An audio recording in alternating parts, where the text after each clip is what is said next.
Assalamualaikum warahmatullahi wabarakatuh. Salam sejahtera buat kita semua. Top ini malik rainem gak ketok. Oh, ya tata sik. Hari ini kita ada di lahan Sultan Topa yang kemarin tanamannya disprei herbisida pratumbuh merek Abos yang sudah tanam 3 hari baru disprei Abos, dan ini penampakannya saat ini ternyata aman saja. Kebetulan Sultan Topanya saat ini sedang ada di lahan satunya. Habis ini kita nanti ke lahan Sultan Topa satunya. Yang jelas ini tanaman saat ini 10 HST. Ini varietas Bauci, pertumbuhan sangat normal. Perlu diketahui ini tanaman disprei herbisida pratumbuh setelah 3 hari tanam. Tapi ini tidak dipeges, jadi cukup disendali. Sendali tak? Apa nanti kene? Oke guys, sedikit saya jelaskan. Ini tanaman 10 HST habis disprei herbisida saat 3 hari. Ini varietas Bauci. Yang jelas tanaman tumbuh bagus dan ini agak sedikit mentelung. Ya Cuk. Kebanteran kata aja. Kebanteran. Ini tanaman bisa disprei pakai fungisida bahan aktif azoxystrobin dan bisa disprei pakai apa Mas? Garman, Pak. Gawe armen Pak Topa kon gawe armen, tapi dia masuk gelem nganggo armen. Sultan nganggo armen. Gawe silika. Gawe silika jere Mas Ucup. Jadi ini bisa menggunakan armen untuk para petani, untuk para viewer Gusman Bojonegoro. Jika tanaman agak sedikit melengkung, nanti kita shoot agak dekat tanamannya. Kita bisa memakai air rendaman semen supaya ini tanaman bisa tegak. Dan untuk inseknya jika masih dini seperti ini bisa menggunakan Citropin Plus. Sedikit saya jelaskan karena saat ini cuaca mulai ada agak terangnya, enggak setiap hari hujan ya Mas Ucup ya. Jadi mulai muncul ulat grandong saat ini sudah mulai ada karena curah hujan sudah berkurang. Bisa menggunakan Citropin Plus. Citropin Plus itu adalah yang sering kita sebut dengan SPP. Yang bahan-bahannya di situ adalah minyak citronella yang dimix dengan minyak pin oil, dimix lagi dengan pestisida nabati. Sedangkan pestisida nabati di situ ada 9 bahan pokok. Jadi komplit di situ. Ada tembakonya, ada toboy apa ya jenuhnya, dan ada bahan-bahan yang lainnya di situ sudah disetting komplit dan dijadikan satu menjadi Citropin Plus.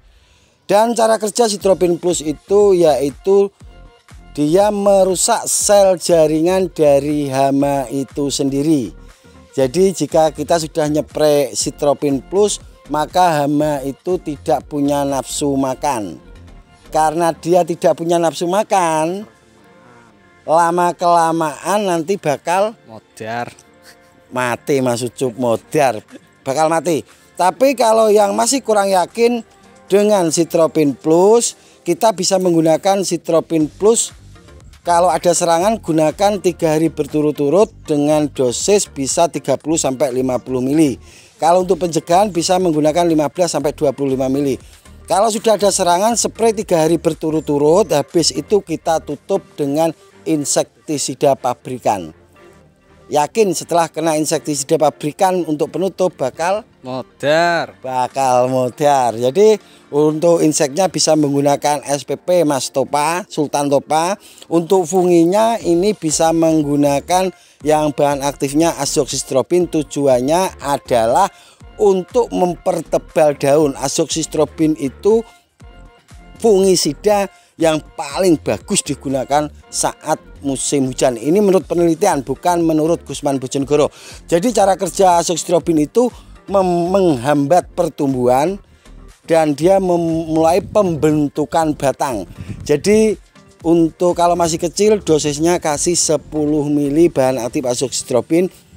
Tujuannya biar pertumbuhannya tidak wus, terus pembentukan batang nanti batangnya bisa besar dan daunnya bisa tebal. Jadi tanaman itu bisa kita setting dari fungisida, dari insektisida, dari nutrisinya saja. Jadi tidak hanya bisa kita nyeting dari pertumbuhan pakai nutrisi saja, tidak. Jadi di fungisida itu banyak macamnya.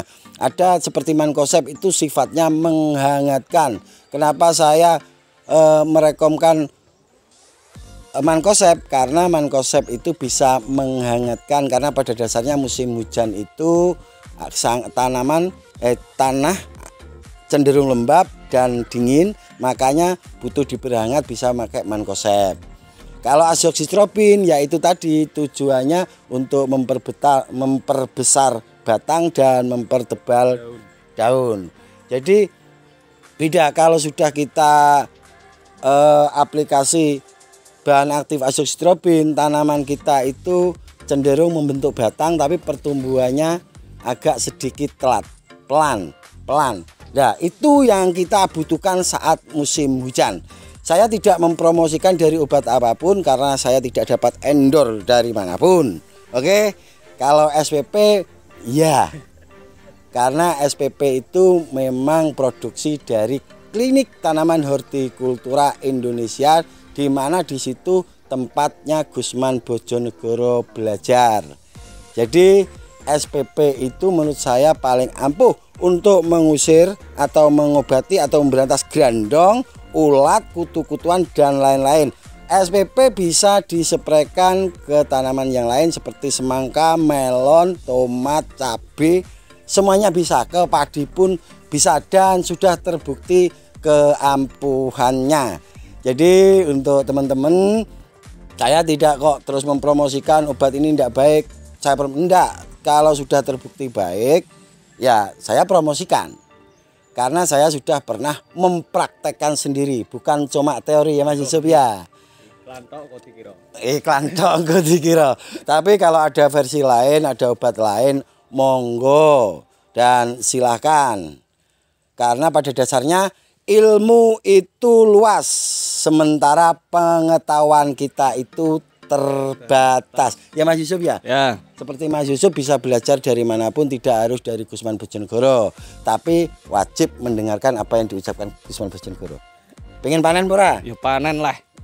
Makanya ikuti langkah-langkah, tahapan-tahapan yang sudah saya berikan di konten saya. Semuanya itu tidak ada yang namanya pembohongan atau pembodohan publik, semua langsung clear di lahan.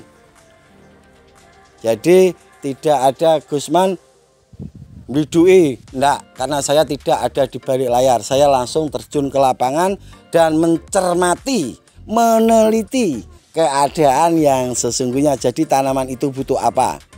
Tanaman itu harusnya disepertikan apa? Jadi beda lahan, beda tanaman, beda usia, cara merawatnya itu beda ya Mas Yusuf ya. Nanti atau besok lusa kita akan konten tanamannya Mas Yusuf. Wajib lah ya di konten ya. Jadi itu sedikit penjelasan dari saya. Mas Yusuf mau ada yang ditanyakan? Tidak. Kaya wis paham tenanan modele. Penyakitnya urung temokne. Penyakitnya urung temokne. Yang jelas saat ini sudah mulai muncul pertanyaan-pertanyaan dari petani, katanya tanamannya sudah mulai diserang ada grandong dan ulat karena ada enggaan iki yo, gak udan. Jadi ada masa tidak hujan sampai ada yang bilang dari Pati kalau tidak salah itu sudah 1 minggu tidak hujan, akhirnya muncul ulat dan grandong. Jadi untuk saudara-saudaraku tercinta, antisipasi. Jadi kalau saat musim hujan tiba-tiba terus tidak ada hujan 3 sampai 5 hari atau 1 minggu, itu hati-hati akan muncul hama yang lainnya. Oke, ini yang terpenting, ini yang terpenting poinnya. Saat tanam musim hujan, di mana jika ada sampai 2 atau 3 hari tidak hujan, cepet-cepet disiram tanamannya. Karena jika sampean lebih seneng, oh ini ndak hujan, tanaman saya tambah bagus, bukan. Karena pada dasarnya tanaman kita itu hidup pada musim hujan, tapi jika tidak ada hujan 3 hari, maka tanaman itu akan memaksakan dirinya untuk beradaptasi. Jadi akhirnya muncul kasus pucuk kuning. Tiba-tiba tidak ada hujan 3 hari, terus habis itu ada hujan lagi, muncul pucuk kuning. Jadi ini untuk teman-temanku perlu diingat, kalau tidak ada hujan 2 hari cepat-cepat disiram, ndak usah tebal-tebal nyiramnya, tipis-tipis, biar tanaman itu tidak jumbul lebih kaget, stres, biar tidak stres karena dia posisi hidup nyaman di musim hujan, tiba-tiba terus tidak ada hujan. Tidak ada bedanya dengan manusia yang kita itu habis dari dalam ruangan yang pakai AC, tiba-tiba kita keluar ada panas kan jumbul. Tapi kalau kita pakai, setidaknya kita pakai payung sedikit agak aman. Ya Mas Yusuf ya. Oke guys, ini penjelasan dari saya, tolong benar-benar ini didengarkan biar tanaman sampean tidak muncul masalah pada saat musim hujan. Oke, apabila ada kata-kata yang kurang berkenan, saya Gusman Bojonegoro dan sang kameramen Mas Yusuf Wijayanto mohon maaf yang sebesar-besarnya.